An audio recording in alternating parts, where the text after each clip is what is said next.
What if you spent your whole life cleaning other people's secrets away, only to stumble upon one that could save you or destroy you?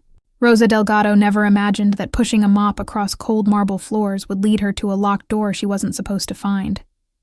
At 63, her hands were worn and her back ached from years of scrubbing the homes of the wealthy, but she needed every dollar to keep her grandson's medication coming.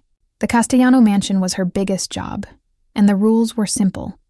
Clean what you're told, see nothing, say less. But that Tuesday morning, when the bookshelf in the study swung open just an inch, Rosa's heart nearly stopped. Behind it was darkness, and from that darkness came the faint sound of breathing.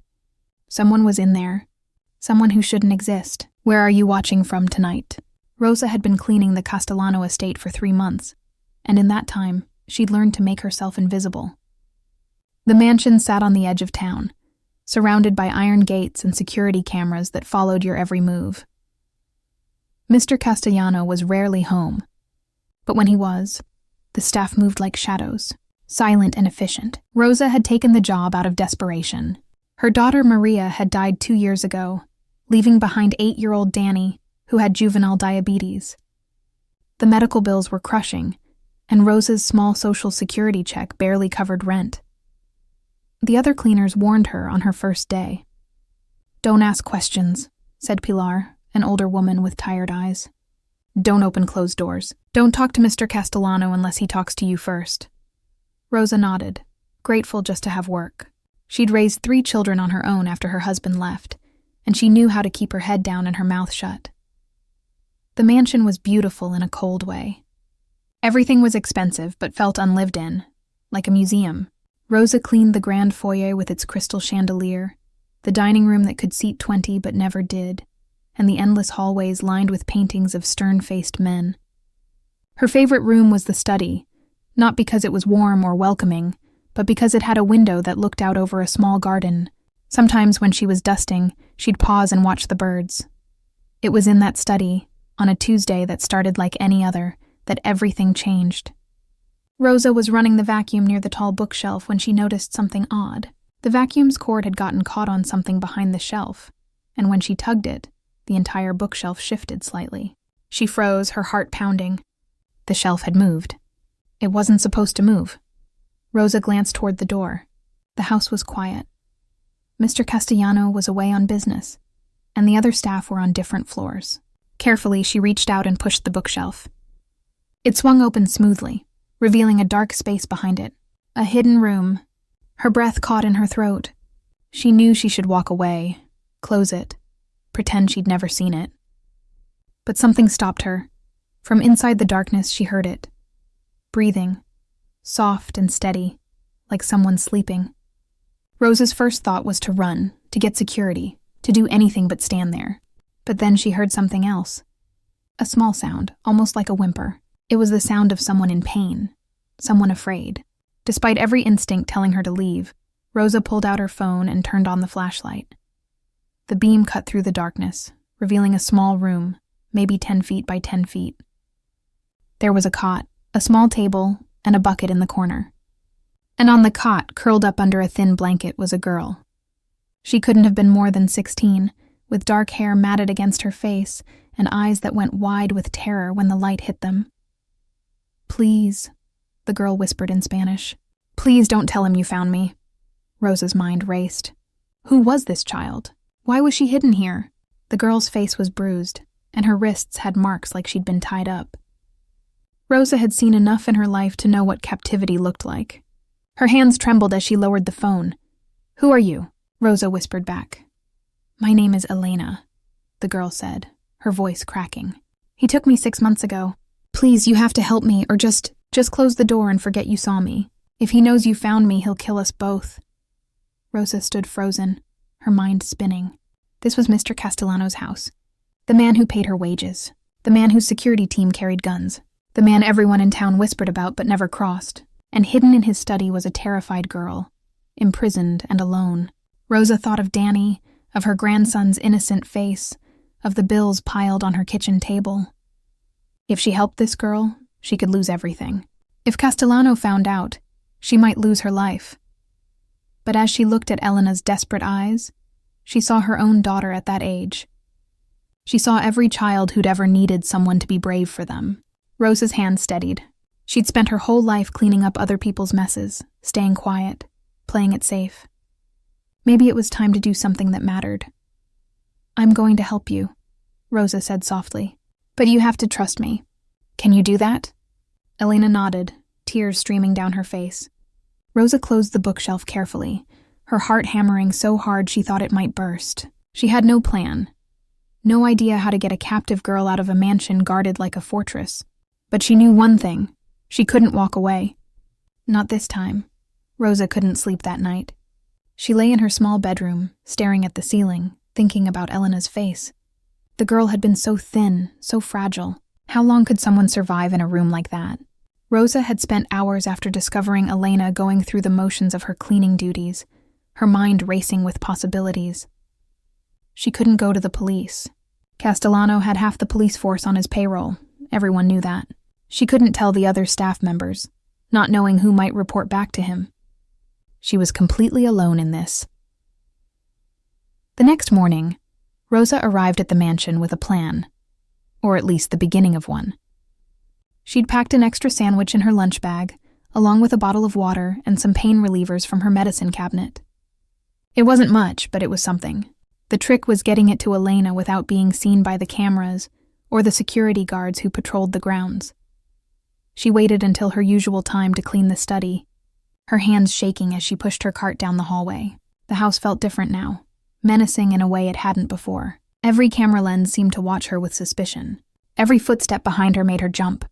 When she finally reached the study and found it empty, she released a breath she didn't know she'd been holding.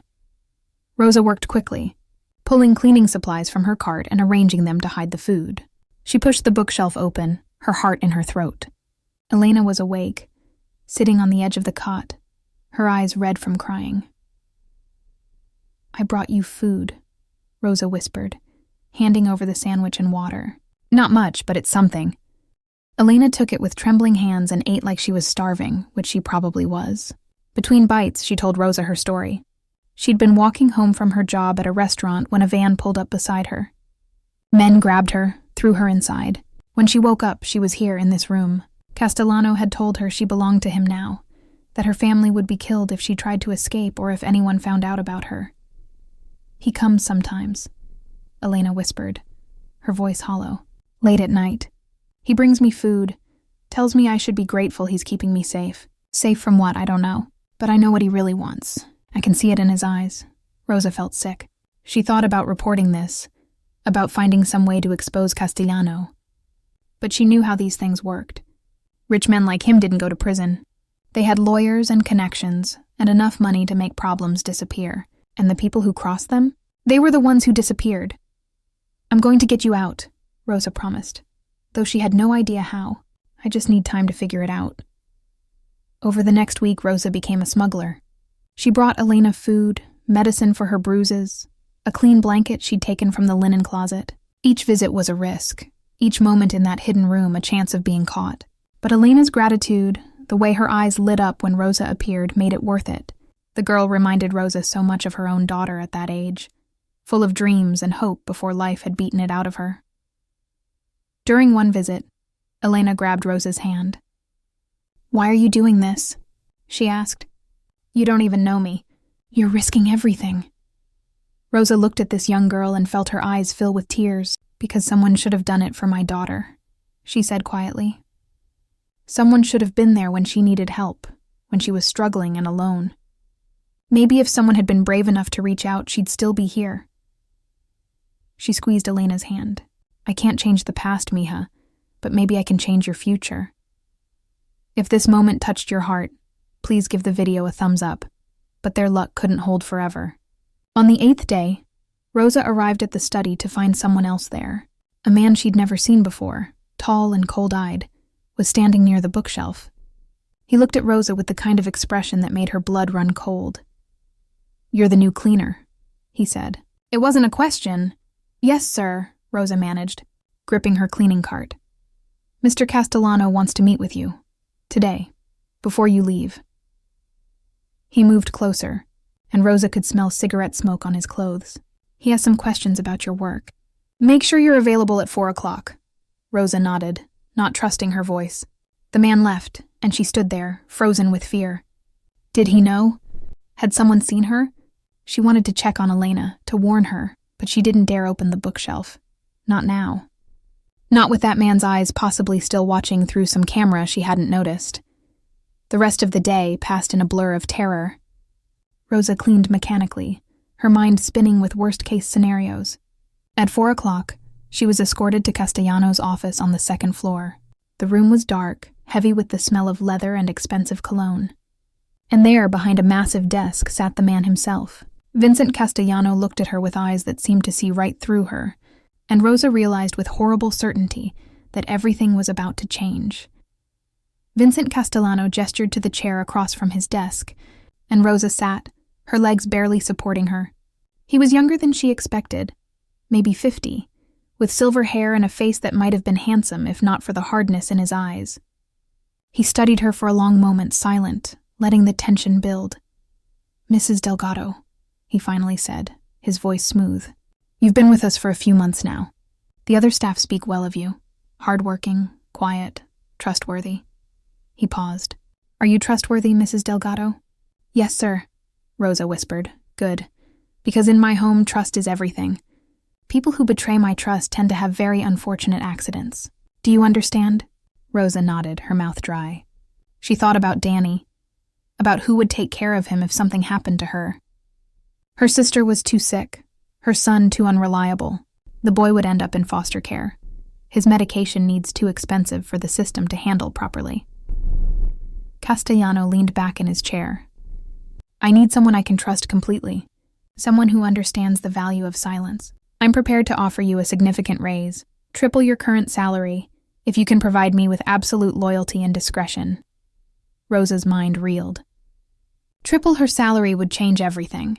Danny could have the best doctors, the best care.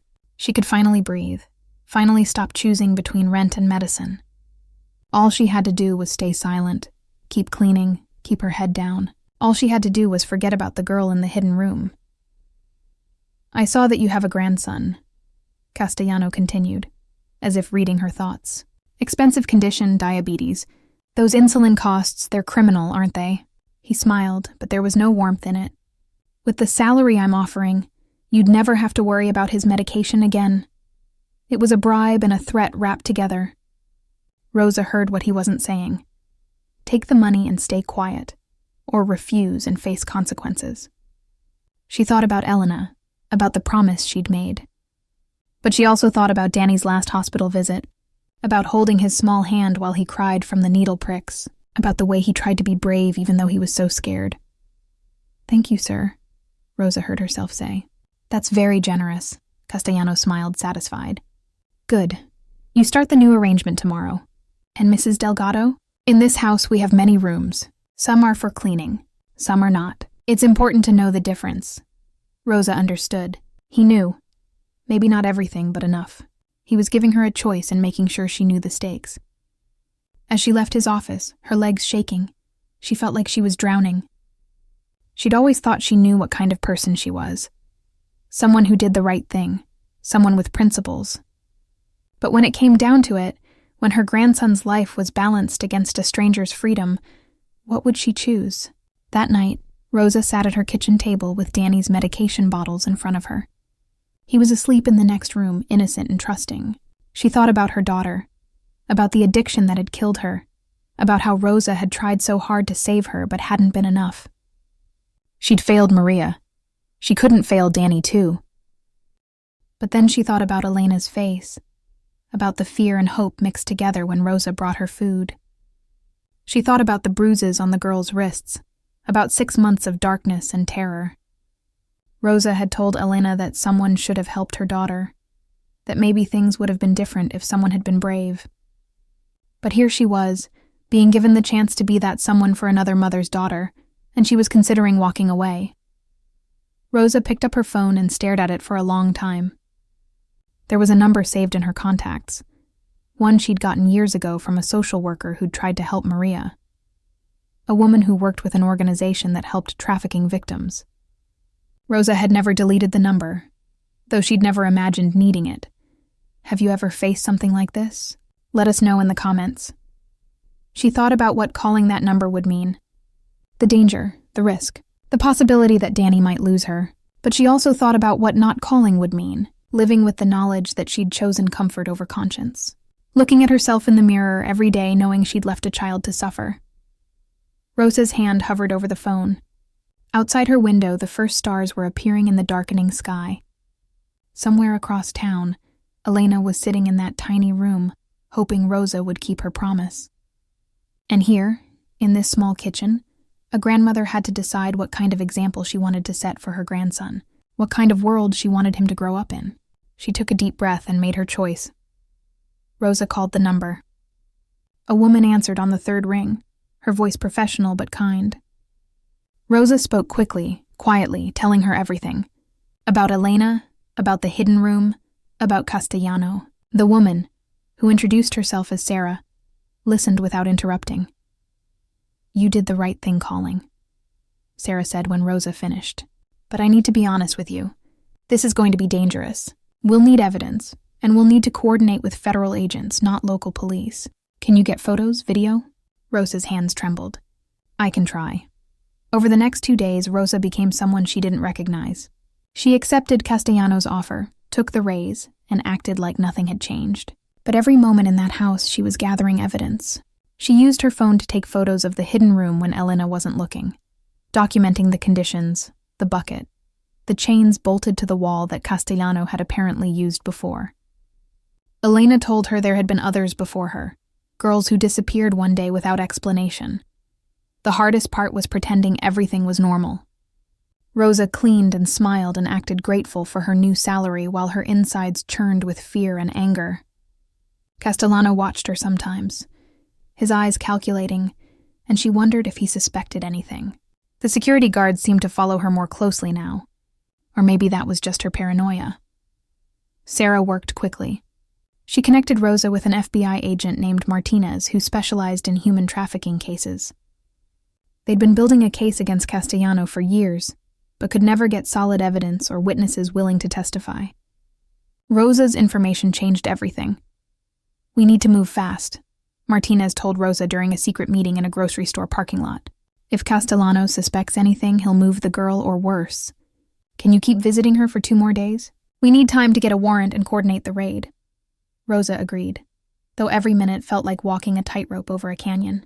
She continued her routine, bringing Elena food and water, whispering words of encouragement. Soon, she told the girl. Just hold on a little longer. But on the 4th day, everything went wrong. Rosa arrived at the mansion to find it in chaos. Security guards were everywhere, running through hallways, shouting into radios. Rosa's blood went cold. Had they found out? Was Elena gone? A guard stopped her in the foyer. No cleaning today. Everyone needs to leave. What's happening? Rosa asked, trying to keep her voice steady. Security situation?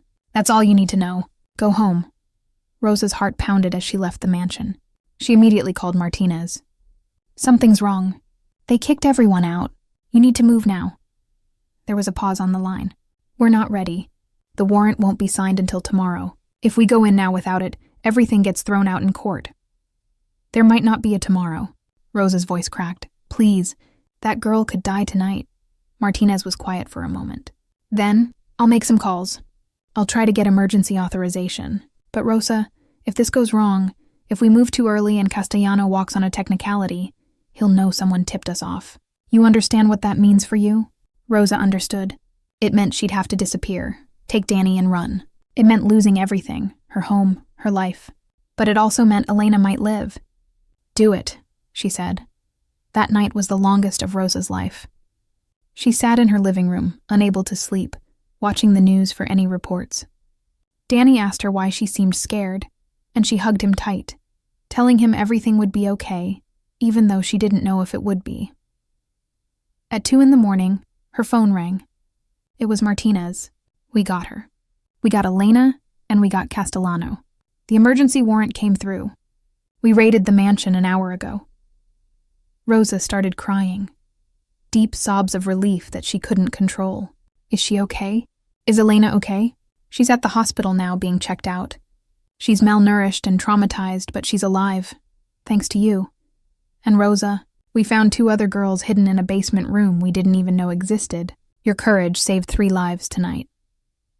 Rosa thought about those 3 girls, about their families who would get them back. She thought about her daughter, about how she'd wished someone had saved Maria.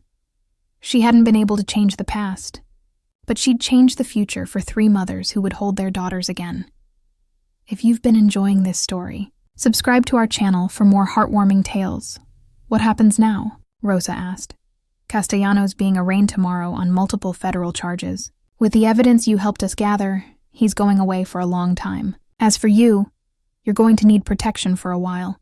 His organization won't be happy about this, but we'll keep you and Danny safe. You have my word. Rosa looked at her grandson sleeping in the next room. She'd risked everything, but she'd also shown him something important. That doing the right thing mattered, even when it was terrifying. Especially when it was terrifying. 3 months later, Rosa stood in a small courtroom watching Vincent Castellano being led away in handcuffs. The judge had denied bail, and the trial had been swift once Elena and the other girls testified. He was sentenced to 25 years in federal prison. His organization had crumbled without him, many of his associates arrested or fleeing the country. Rosa had testified too, quietly and simply, telling the jury about the hidden room and the frightened girl she'd found there. Elena sat in the gallery with her mother, who hadn't stopped crying since being reunited with her daughter. The woman had come to Rosa after the first day of the trial, grabbed her hands, and thanked her through tears. "You gave me my baby back," she'd said. "I'll never be able to repay you." But Rosa didn't need repayment. Seeing Elena smile, seeing her hold her mother's hand, seeing the light come back into her eyes as she started therapy and began to heal, that was enough. The other 2 girls, sisters who had been missing for over a year, were back with their family too. Their father had traveled from Mexico to thank Rosa personally, bringing her tamales and telling her she was an angel. Rosa didn't feel like an angel. She felt like a grandmother who'd done what any decent person should do. But she was learning to accept the gratitude, to understand that her choice had rippled outward in ways she couldn't have imagined. The FBI had placed Rosa and Danny in protective custody for the first month, relocating them to a small apartment across town. It had been frightening, starting over, but also strangely freeing. Danny adjusted quickly, happy as long as he had his grandmother and his medication. The FBI helped Rosa get a new job at a hospital, cleaning in the pediatric ward. It paid less than Castellanos' mansion had, even before the raise, but Rosa didn't miss that money. Every dollar she earned now was clean. Sarah, the woman from the anti-trafficking organization, had become a friend.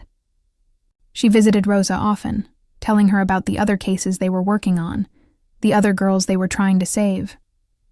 She'd offered Rosa a position with the organization, helping to train other potential witnesses, teaching them how to spot signs of trafficking and how to report it safely. "You have a gift," Sarah told her during one visit. "You see people really see them." That's rare, Rosa thought about that. She'd spent her whole life being invisible, cleaning up after others, staying quiet. But maybe being invisible had taught her to notice the other invisible people, the ones everyone else looked through. Maybe her years of staying in the shadows had prepared her for the moment when she needed to step into the light. Danny knew the whole story now. Rosa had sat him down and explained everything in simple terms he could understand. She told him about the scared girl, about the choice she'd had to make, about why they'd had to move. Danny had listened carefully, his young face serious. "Were you afraid, Grandma?" he'd asked. "Terrified," Rosa admitted. "But you did it anyway?" "I did it anyway." Danny had hugged her then, his small arms tight around her waist. "You're really brave, Grandma. Like a superhero." Rosa had laughed through tears. "I'm just a grandma who cleans floors, mijo."